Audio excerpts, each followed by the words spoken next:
बिस्मिल्लाहिर्रहमानिर्रहीम। अस्सलामुअलैकुम रहमतुल्लाहि व बरकातुहू।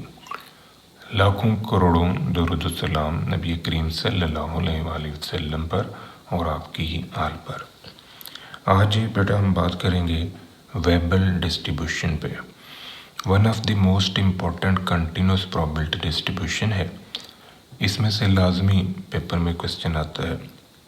आप जब भी कभी लेक्चरशिप का इंटरव्यू देने के लिए जाएं तो वहाँ पर आपसे लॉग नॉर्मल डिस्ट्रीब्यूशन, वेबल डिस्ट्रीब्यूशन और कॉशी डिस्ट्रीब्यूशन में से कोई ना कोई क्वेश्चन ज़रूर पूछा जाता है। इस वीडियो लेक्चर के अंदर हम वेबल डिस्ट्रीब्यूशन की 3 टाइप्स को डिस्कस करेंगे। Weibull distribution based on 3 parameter, Weibull distribution based on 2 parameter and Weibull distribution based on 1 parameter. इसके अलावा हम यहाँ पर उन सिचुएशंस पे बात करेंगे जहाँ पर हम वेबल डिस्ट्रीब्यूशन अप्लाई करते हैं।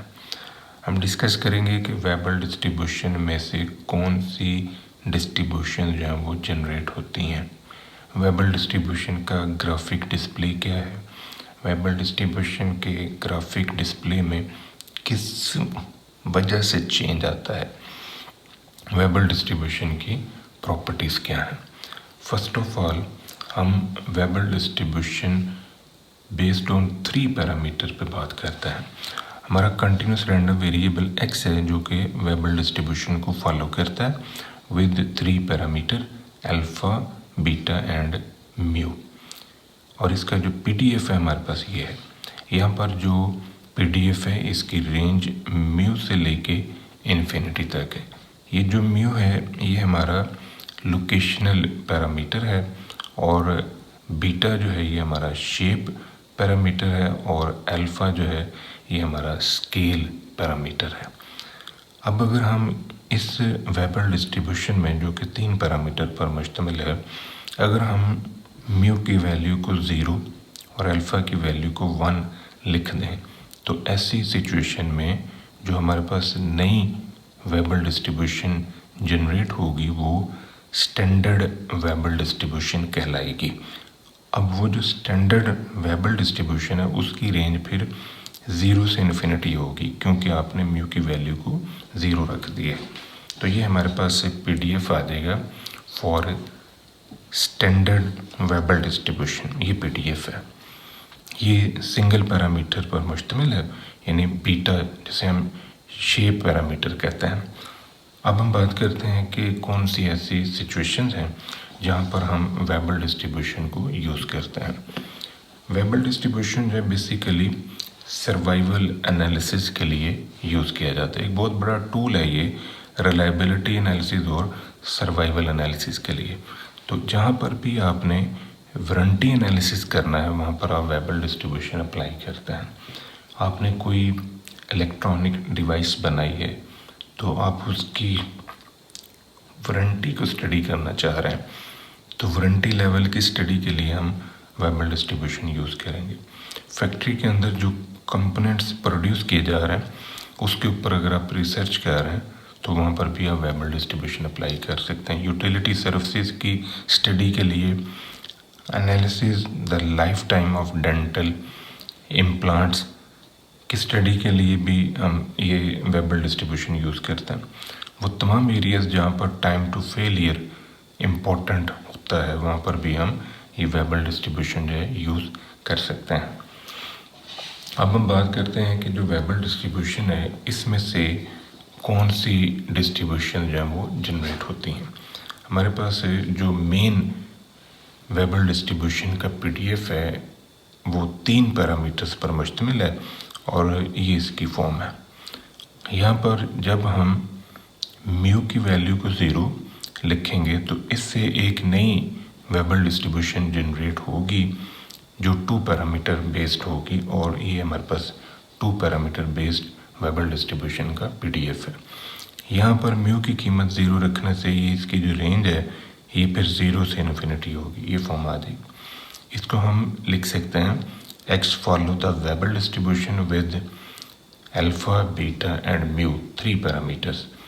X follow the Weber distribution with 2 parameters alpha and beta. अब अगर हम यहाँ पर अल्फ़ा की वैल्यू को 1 लिख दें, अल्फ़ा की वैल्यू को 1 लिखने से हमारे पास एक और डिस्ट्रीब्यूशन जो है वो जनरेट होगी, जिसे हम वेबल डिस्ट्रीब्यूशन कहेंगे फॉर सिंगल पैरामीटर। तो यहाँ पर अल्फ़ा की जगह 1 रखा, यहाँ पर भी आपने 1 रख दिया, तो इससे हमारे पास ये शेप आ गई। ये भी वेबल डिस्ट्रीब्यूशन है जो सिंगल पैरामीटर्स पर मुश्तमिल है, और इसे हम लिख सकते हैं x follow the Weibull distribution with fixed alpha 1 and beta की वैल्यू जो है कोई ना कोई हो सकती है। बीटा शेप पैरामीटर है, वेरिएबल है, चेंज होगी इसकी वैल्यू। अगर हम बीटा की वैल्यू को 1 लिख दें, यानी ये जो हमारा पीडीएफ है, इस पीडीएफ के अंदर अगर हम बीटा की जगह पर 1 ले आए तो इससे हमारे पास जो न्यू डिस्ट्रीब्यूशन बनेगी वो एक्सपोनेंशियल कहलाएगी। आप यहाँ बीटा की जगह पर 1 लिखें तो बीटा की जगह पर 1 लिखने से आपके पास ये शेप जो है ये आ जाएगी, जो कि एक्सपोनेंशियल डिस्ट्रीब्यूशन का पीडीएफ है। अब एक्सपोनेंशियल डिस्ट्रीब्यूशन इसकी रेंज 0 to इन्फिनिटी है, और इसे हम नोटेशन वाइज लिख सकते हैं कि x follow exponential distribution with 1/अल्फ़ा। तो अगर हम बीटा की जगह पर 2 लिखें और अल्फ़ा की जगह पर √2 सिग्मा लिख दें, तो ऐसी सिचुएशन में जो वेबल डिस्ट्रीब्यूशन है ये रेले डिस्ट्रीब्यूशन को फॉलो करेगी। ये हमारे पास 2 पैरामीटर बेस्ड वेबल डिस्ट्रीब्यूशन है। अल्फ़ा की जगह पर हमने ये √2 सिग्मा लिख दिए और बीटा की जगह पर 2 लिखा, तो ये शेप हमारे पास आ जाएगी। अब इसको आपने सॉल्व करना है। ये √2 जो है ये इस √2 के साथ मल्टीप्लाई होगा और इस 2 से कैंसिल हो जाएगा, तो ये हमारे पास आ जाएगा ये वाला सिग्मा और ये वाला सिग्मा मिल के ये सिग्मा स्क्वायर होगा, तो x/σ² e की पावर। अब जब इसको आप स्क्वायर को ओपन करेंगे तो ये x² 2 σ² बन जाएगा। अब ये हमारा वेबल रेले डिस्ट्रीब्यूशन है, यानी जो वेबल डिस्ट्रीब्यूशन है ये रेले डिस्ट्रीब्यूशन में कन्वर्ट हो गया। अब हम वेबल डिस्ट्रीब्यूशन के ग्राफिक डिस्प्ले पे बात करते हैं। जो वेबल डिस्ट्रीब्यूशन है इसकी जो ग्राफिक पिक्चर है वो इसके पैरामीटर्स पर बेस करती है। जैसे ही इसके पैरामीटर में चेंज आएगा तो वैसे ही इसकी शेप में भी चेंज आ जाएगा। यहाँ पर जो बीटा है ये शेप पैरामीटर है और अल्फ़ा जो है ये स्केल पैरामीटर।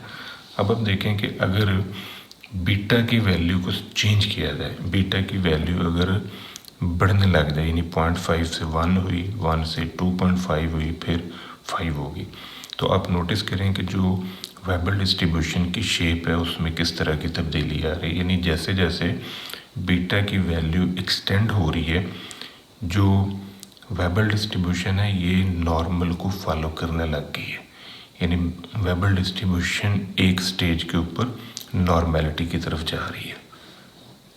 अब नॉर्मेलिटी के अंदर फिर शार्प पीक भी आ सकती है, मॉडरेट पीक भी आ सकती है।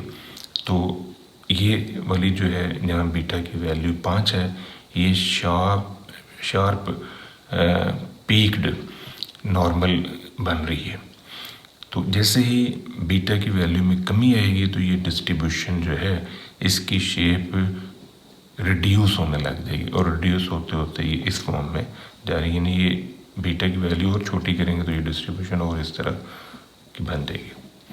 इसी तरह देखें मज़ीद कि अगर आप अल्फ़ा की वैल्यू को चेंज करते हैं, अब अल्फ़ा जो है बेसिकली ये स्केल पैरामीटर है। अब जो स्केल पैरामीटर है इसकी वजह से चेंज आएगा स्प्रेड के अंदर। अल्फ़ा की वैल्यू जितनी छोटी होगी उतना ही डिस्ट्रीब्यूशन का जो स्प्रेड है वो छोटा होगा। आप ऑब्ज़र्व करें कि यहाँ अल्फ़ा की वैल्यू 0.1 है, तो डिस्ट्रीब्यूशन का ये जो स्प्रेड है ये छोटा है। और अगर अल्फ़ा की वैल्यू बड़ी हो जाए, यानी 0.1 से 0.4 की तरफ आप जा रहे हैं, तो इस सिचुएशन में जो स्प्रेड यहाँ कम था यहाँ पर ये और ज़्यादा हो गया। फिर मज़ीद देखें, अगर आपने 0.8 कर लिया अल्फ़ा तो स्प्रेड और बड़ा हो गया। अल्फ़ा की वैल्यू 1.2 करेंगे तो स्प्रेड और बढ़ जाएगा। इसका मतलब है कि जो आपका अल्फ़ा है वो डिस्ट्रीब्यूशन के स्प्रेड को इंडिकेट कर रहा है। स्केल को इंडिकेट कर रहा है। अब हम बात करते हैं वेबल डिस्ट्रीब्यूशन की प्रॉपर्टीज़ पे। वेबल डिस्ट्रीब्यूशन जो है रिलायबिलिटी एनालिसिस और सर्वाइवल एनालिसिस में यूज़ होता है और most important continuous probability distribution है। वेबल डिस्ट्रीब्यूशन का जो PDF है फॉर 2 पैरामीटर वो हमारे पास ये है। अब यहाँ पर जो पैरामीटर यूज़ हुए हैं अल्फ़ा और बीटा, इनकी रेंज और जो कंटिन्यूस वेरिएबल यूज़ हुआ है उसकी रेंज, बीटा जो है 0 to इन्फिनिटी पॉजिटिव है और शेप पैरामीटर है, अल्फ़ा 0 to इन्फिनिटी ये भी पॉजिटिव है और ये स्केल पैरामीटर है। एक्स कंटिन्यूस रैंडम वेरिएबल है जो 0 to इन्फिनिटी मूव करेगा, तो ये सपोर्ट ऑफ द डिस्ट्रीब्यूशन भी कहलाता है, यानी इसको रेंज ऑफ डिस्ट्रीब्यूशन भी कहते हैं और इसको सपोर्ट ऑफ डिस्ट्रीब्यूशन भी कहते हैं। तो अगर यहाँ पर तीसरा पैरामीटर भी यूज़ हुआ होता यानी x माइनस म्यू, तो म्यू जो है फिर वो लोकेशनल पैरामीटर था। अब इस डिस्ट्रीब्यूशन को यूज़ करके जो आपने क्यूमुलेटिव डिस्ट्रीब्यूशन फंक्शन बनाया है, जैसे अब CDF कहते हैं, तो ये हमारे पास है वेबल डिस्ट्रीब्यूशन का CDF होगा। ये CDF जो है ये प्रोबेबिलिटीज़ को क्यूमुलेट करता है from lower limit up to specific value of x। और ये CDF जो है हम प्रोबेबिलिटीज़ को फाइंड आउट करने में यूज़ करेंगे। इसके अलावा मीडियन, क्वार्टाइल्स, डेसिमल, परसेंटाइल्स को कैलकुलेट करने के लिए भी हम CDF यूज़ करेंगे। जो मीन है वेबल डिस्ट्रीब्यूशन का ये अल्फ़ा इंटू गामा 1 + 1/बीटा है। जो मीडियन है वेबल डिस्ट्रीब्यूशन का ये अल्फ़ा इंटू ln2 की पावर 1/बीटा है। और जो मॉड है for Weibull distribution alpha into beta minus 1/बीटा होल पावर 1/बीटा है। और यहाँ पर बीटा जो है ये 1 से बड़ा है, यानी अगर ये 1 से छोटा होगा तो ये नेगेटिव फॉर्म में आ जाएगा और नेगेटिव फॉर्म में आने की वजह से ये 1/बीटा की वैल्यू आपको नहीं मिलेगी। जो वेरिएंस है फॉर वेबल डिस्ट्रीब्यूशन का जो वेरिएंस है वो हम इस फार्मूले से ड्रॉ कर सकते हैं। यहाँ पर अल्फ़ा स्क्वायर इंटू 1 + 2/बीटा का गामा माइनस 1 + 1/बीटा का गामा और इसका होल स्क्वायर। जो मेजर ऑफ सिक्योरनेस है फॉर वेबल डिस्ट्रीब्यूशन वो हम इस रिलेशन से मालूम करेंगे। यहाँ पर म्यू जो है ये लोकेशनल पैरामीटर है और सिग्मा स्क्वायर जो है ये हमारा वेरिएंस है।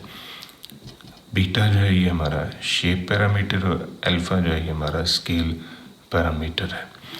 जो परसेंटाइल है फॉर वेबल डिस्ट्रीब्यूशन वो हम इस फार्मूले से ड्रॉ कर सकते हैं। परसेंटाइल में क्या है कि जब आपको Q1, Q2, Q3, D1, D2, D3 या P1, P2, P90, P60 वगैरह मालूम करना है, तो यहाँ P की जगह पर आपने चेंजेस लेके आनी, तो इससे हमें परसेंटाइल जो है वो मिलना शुरू हो जाएंगे। ये था बेटा आज का हमारा लेक्चर। तो हमें याद रखिएगा, इंशाल्लाह अगली वीडियो के साथ फिर हाजिर होंगे। फ़ी अमान अल्लाह।